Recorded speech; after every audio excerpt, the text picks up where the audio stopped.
Assalamualaikum warahmatullahi wabarakatuh. Kami dari kelompok 3.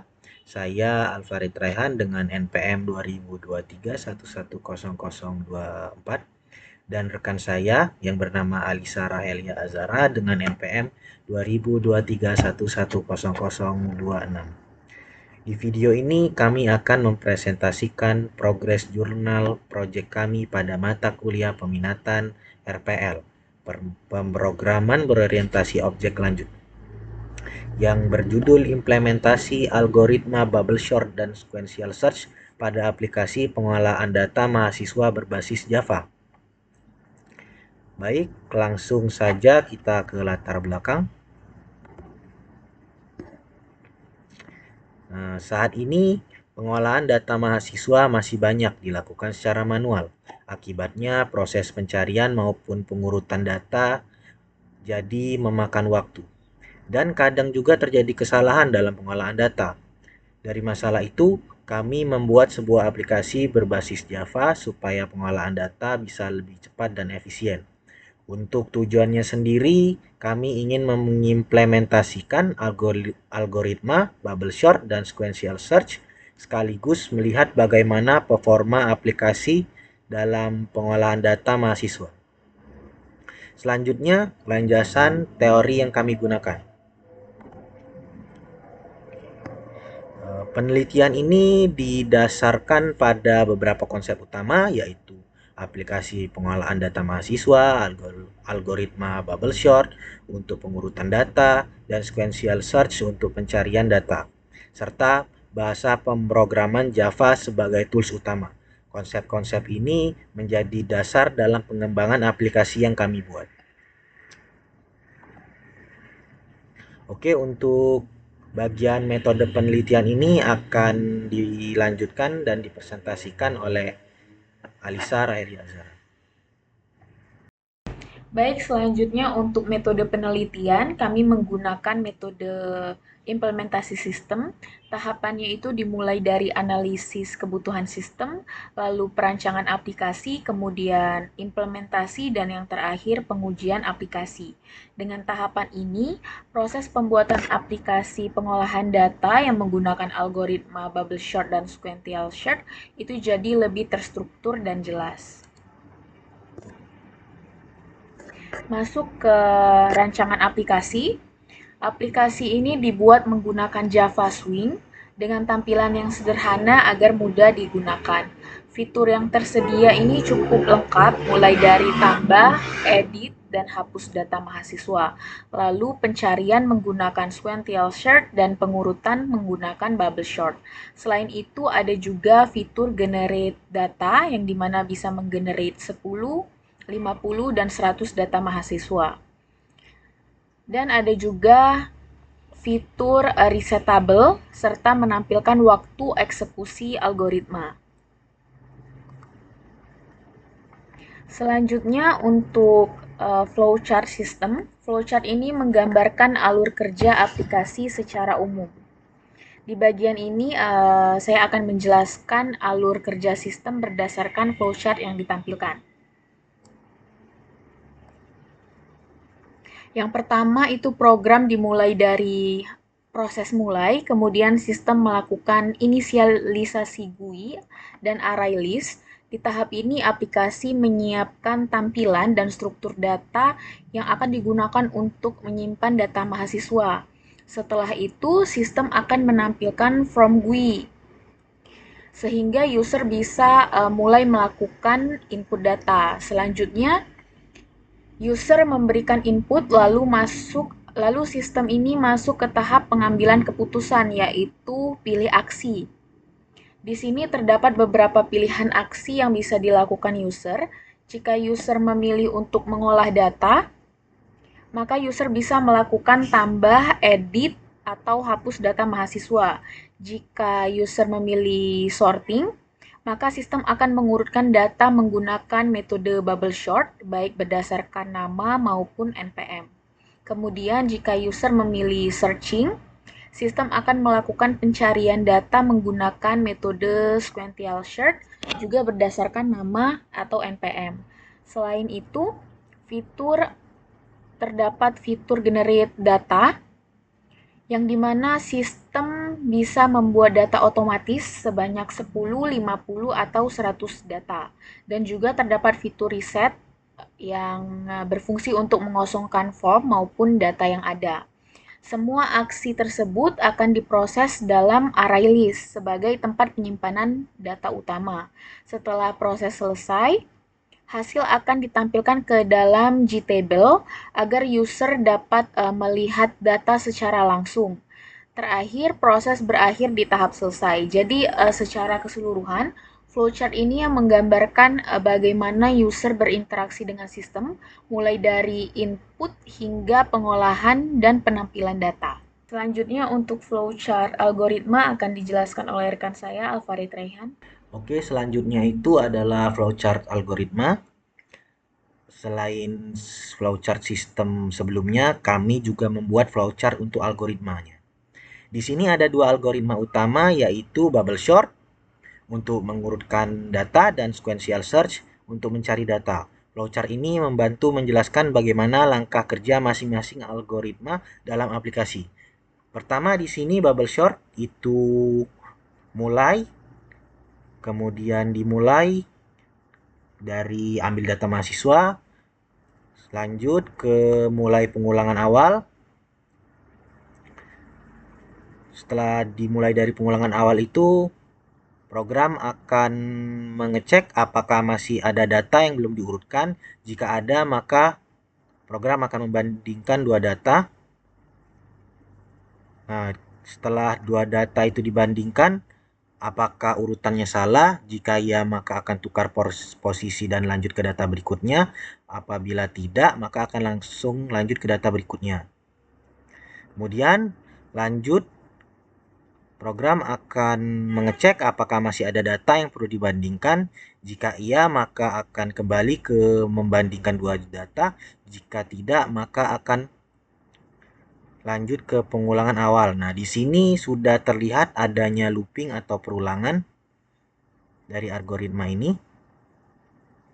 Nah, setelah semua data ini, perulangan ini akan terus berlanjut sampai semua data itu terurut. Nah, apakah masih ada data yang belum diurutkan? Jika sudah ada, sudah tidak ada lagi, sudah tidak ada data yang perlu diurutkan, maka program akan selesai.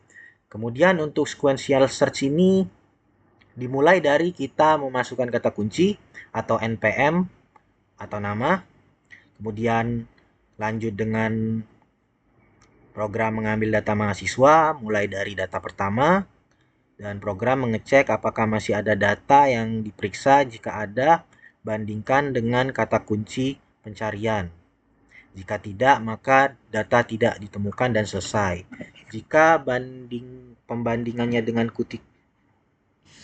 ketika program itu membandingkan dengan kata kunci pencarian, apabila cocok dengan kata kunci, maka data ditemukan dan menampilkan data, program selesai.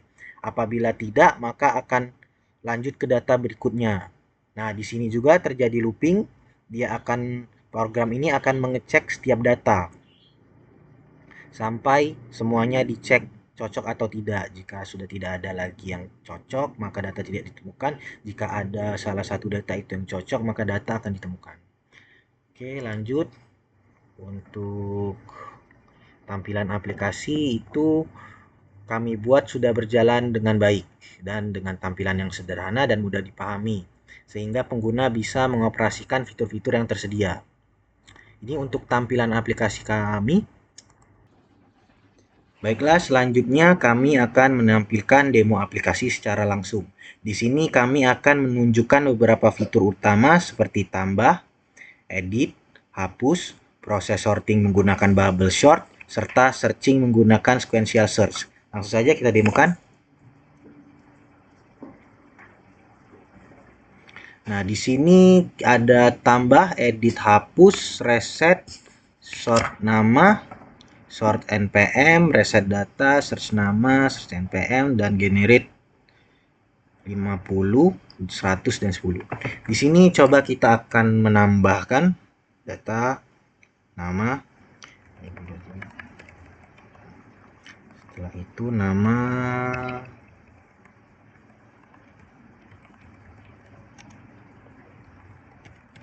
Oke, kita langsung tambahkan. Nah, di sini program jalan dengan baik ya. Kemudian kita juga bisa melakukan edit dengan mengurangi atau mengganti. Tuh, mengedit. Maka ini juga bisa diganti.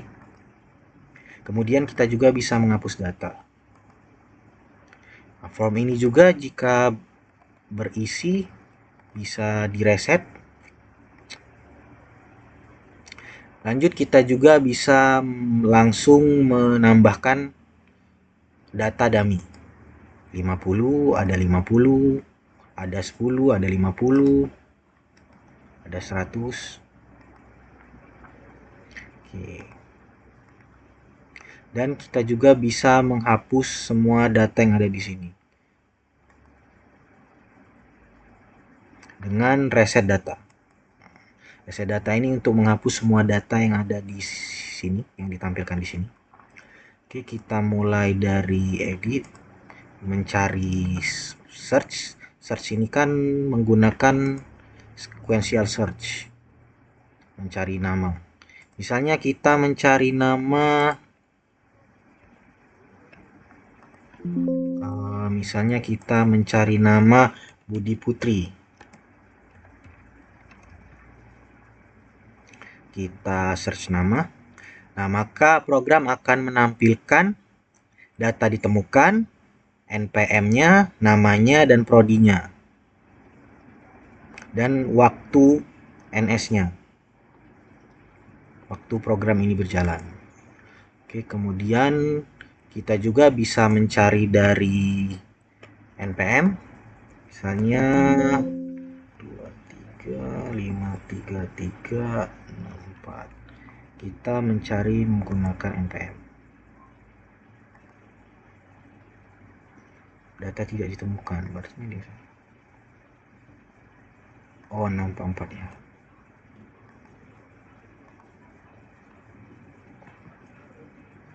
Dua tiga lima enam 2356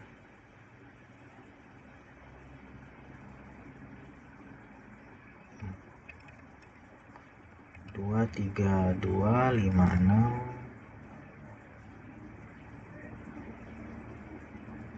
44. Oke, kita langsung search NPM. Dari NPM ini bisa ditemukan, saat data ditemukan maka akan menampilkan ini. Jika tadi seperti tadi data yang tidak ditemukan, maka dia akan menampilkan data tidak ditemukan, dan ini juga waktu NS-nya juga ada ditampilkan. Apabila NPM-nya tidak ditemukan, maka dia akan menampilkan kosong, disuruh masukkan PIN jika search nama kosong. Kemudian di search NPM juga, jika NPM-nya tidak ditemukan, maka data tidak ditemukan. Di sini juga kita bisa ada prodi. Di sini kami menggunakan drop down untuk prodinya. Jadi misalnya ingin menginput prodi sistem informasi, di sini juga kita bisa menghapus data satu persatu. Kemudian mereset data kan. Oke, sepertinya itu sudah semua isi dari form kami. Untuk bagian draft akan dilanjutkan oleh rekan saya, yaitu Alisa Rahelia Azhar. Sebagai penutup, untuk progres saat ini aplikasi sudah berjalan dengan baik dan fitur utama sudah berhasil diimplementasikan. Selanjutnya ini progres draft jurnal yang telah kami buat pada bagian abstrak, berisi ringkasan penelitian mulai dari tujuan, metode hingga hasil, kemudian abstrak menjelaskan hal yang sama dalam bahasa Indonesia. Bagian pendahuluan membahas latar belakang masalah serta tujuan dari penelitian ini. Selanjutnya, landasan teori berisi konsep-konsep yang digunakan seperti aplikasi pengolahan data mahasiswa, bubble sort, sequential search, dan bahasa pemrograman Java. Pada metode penelitian dijelaskan tahapan yang kami lakukan mulai dari analisis hingga pengujian. Bagian rancangan aplikasi menjelaskan fitur-fitur yang ada dalam sistem yang kami buat.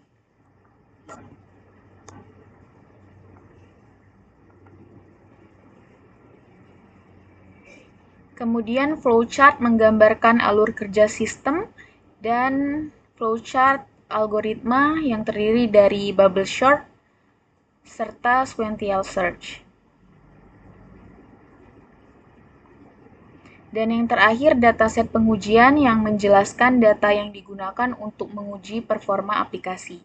Secara keseluruhan jurnal ini masih dalam tahap pengembangan dan sistem ini sudah sampai pada bab 3. Kedepannya kami akan melanjutkan ke bab 4, hasil dan pembahasan, dan bab 5, kesimpulan dan saran, serta melakukan pengujian lebih lanjut.